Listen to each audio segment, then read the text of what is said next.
विलिनीकरण व्हावं ही अजित पवारांची अंतिम इच्छा असल्याचं किरण गुजर यांनी म्हटले। 10 ते 11 दिवस पवार कुटुंब बोलणार नाही, पण विलिनीकरण होऊ शकतं असंही त्यांनी म्हटलंय। बारामतीमधील विद्या प्रतिष्ठान विश्वस्त किरण गुजर यांनी हा दावा केलाय। 21 जानेवारीला दादांनी मला सांगितलं होतं विलिनीकरण केलं पाहिजे असं सुद्धा त्यांनी म्हटलंय। अजित दादा की अंतिम इच्छा ये है कि होना चाहिए करके, तो इसीलिए हमने ये बात कही कि ये होगा।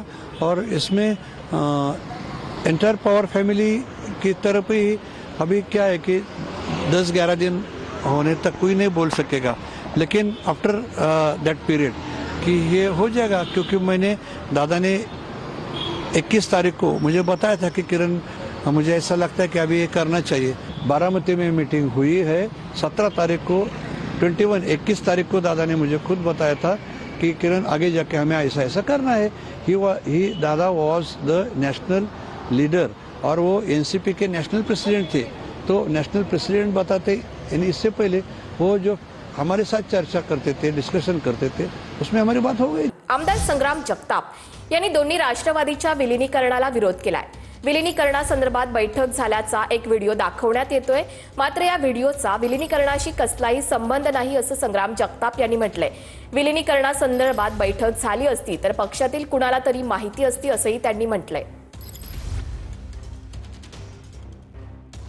विलिनीकरणाचा विषय जर चर्चा चालू असतील होत असेल तर राष्ट्रवादी जे अजितदादांच्या मागे जी उभा होती त्याच्यामध्ये एकही माणसाला माहिती नसावा, एकही एवढे आमदार लोक त्यांना माहिती नसावा, सत्तेत सहभागी असणारे इतर 2 पक्ष आहेत त्यांनाही माहिती नसावा आणि ह्यांनाच एकट्याला माहिती।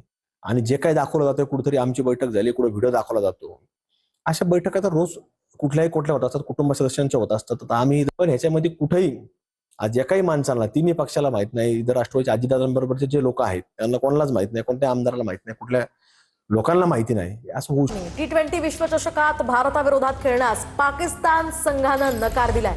पाकिस्तान सरकारकडून भारताविरोधात न खेळण्याचा निर्णय घेण्यात आलाय। तर 15 फेब्रुवारीला श्रीलंकेच्या कोलंबोमध्ये भारत विरुद्ध पाकिस्तान हा सामना खेळवला जाणार होता, मात्र हा सामना आता होणार नाहीये।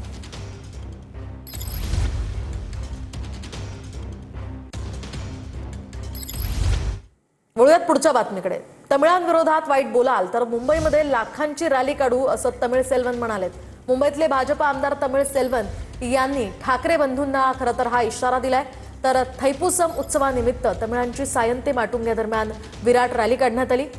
अण्णामलाईंच्या वादग्रस्त विधानावरून सुरू झालेला हा वाद महिन्याभरानंतर आता आमदार सेल्वन यांनी पुन्हा उकरून काढल्याचं यावरून दिसतंय। अधिकची माहिती या संदर्भात जाणून घेऊयात ग्राफिक्सच्या माध्यमातून। तर एक मोठा नेता काही दिवसांपूर्वी तमिळ बांधवांच्या विरोधात बोलला असं तमिळ सेल्वन म्हणाले। आम्हाला कोणी वाईट बोलू नका, त्याचं उदाहरण ही आजची रॅली आहे असं तमिळ सेल्वन यांनी म्हटलं। तर आणि पुढच्या एका महिन्यामध्ये आम्ही 1 लाख तमिळ बांधवांची अशीच एक मोठी रॅली मुंबईत काढणार आहोत असा इशारा सुद्धा तमिळ सेल्वन यांनी दिलाय।